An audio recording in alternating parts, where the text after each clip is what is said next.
welcome to another Thrifting Live. I'm in the big cancer research and I see Cooking Mama. I looked on the back and I didn't realise it was by Taiter, however you pronounce it anyways.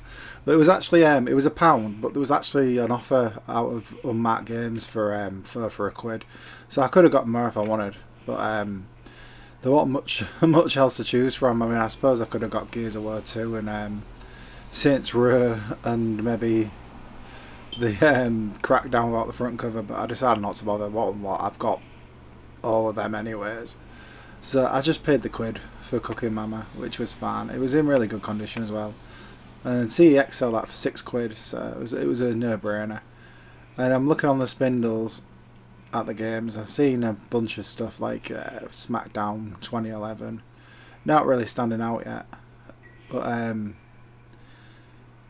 it's a weird occurrence for me to actually want to buy a sports game, because obviously they're just diminishing value. But I did see one that I actually wanted to have a go on, which was Madden 18, which CX sell for £4 right now. It'll probably go down later on this year when the next one comes out, but I ain't fussed about it being a modern one. I just always like to dip my toe in now and again and see how they play. So 18's current enough for me. I mean, it's just to like catch some nostalgia from like Madden 92 on Mega Drive. So this is the mother load. There was loads in here. It's like mind blowing.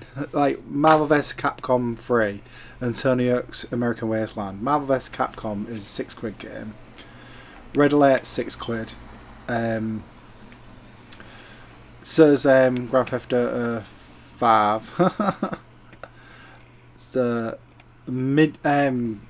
Mod Nation Racers, that's £4. These were all £2.50 a piece.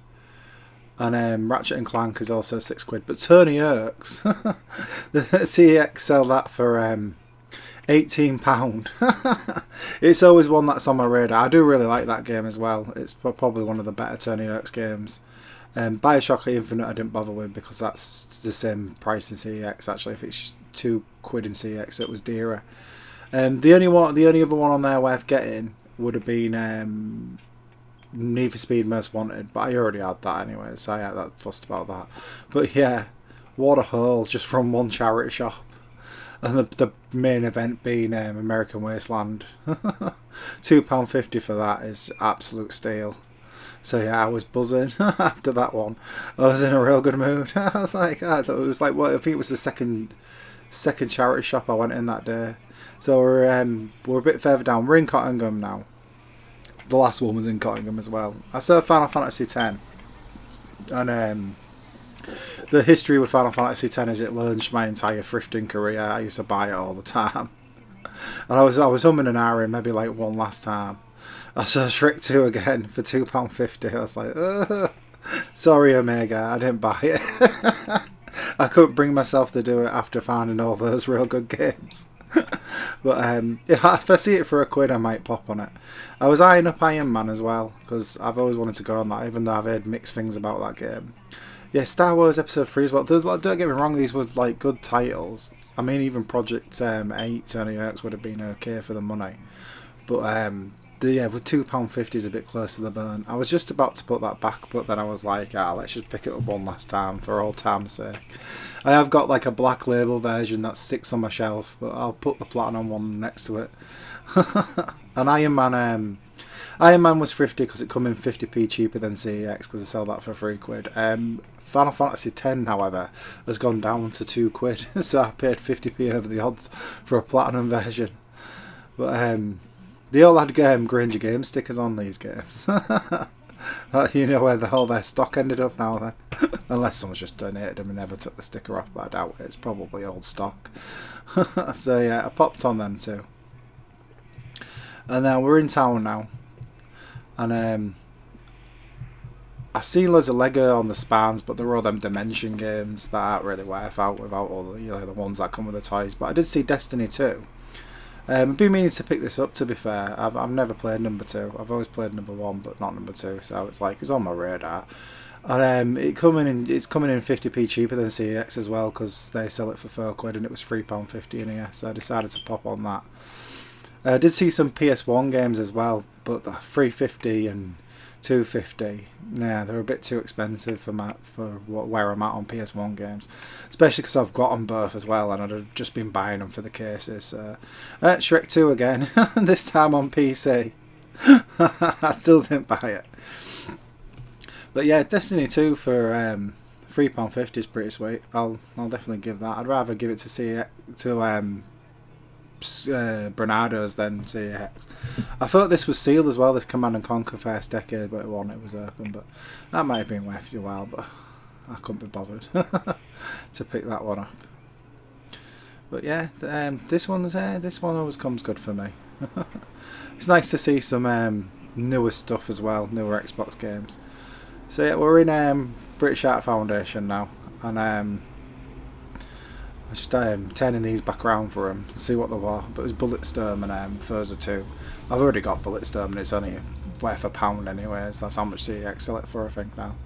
But what I did see was Devil May Cry 4 for £1.99, which is 50p over the odds, but it was in real tidy nick. And obviously, when we getting the first one last time round, I was like, oh, I'll definitely pick up number 4 for £2, because it was complete and everything.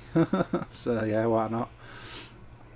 And there was one more thing I found from this one as well. I think it was it was Soldier of Fortune Gold Edition for 99p, which is thrifty because CX sold it for £1.50. So, but I remember it from the Dreamcast, and I thought that'd be nice to revisit.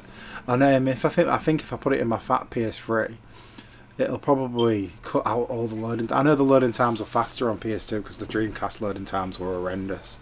But I'm pretty sure it'll speed up all that.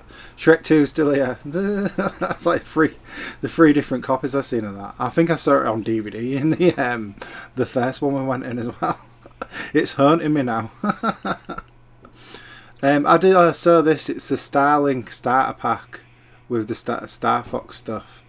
They wanted £20 for it though, so I passed up on that. It's only £10 in CX. And this is the last one. Epic Mickey 2, Power of 2, is £1, and CX sell that for £8. Absolute no-brainer. And I took a punt on Tintin because it was only £1, but that turns out that was only sells for £2 anyways. But I don't know, I might play it. I like playing 360 trash every now and again. But I decided I might as well have a look at what else is in here. But yeah, Epic Mickey was a sweet find. And there was a bunch of Connect stuff and that. And they had the Wonder Book disc. I've got loads of them in here somewhere. And the Play TV disc. I've always got like Wonder Book discs because I always pick up the PlayStation Move pack with that in it, and then I end up selling the Move. Anyways, that's everything I found this time. Thrifting Live. If you like this video, be sure to thumbs it up and subscribe to the channel if you aren't already. If you want to see stuff that I capture off camera, I sometimes put pictures on my Twitter at twitter.com/thriftbytes. And if you want to catch me failing miserably at No Death or Ninja Gaiden, you can catch me at twitch.tv/thriftbytes. Thanks for watching, and I'll see you all later.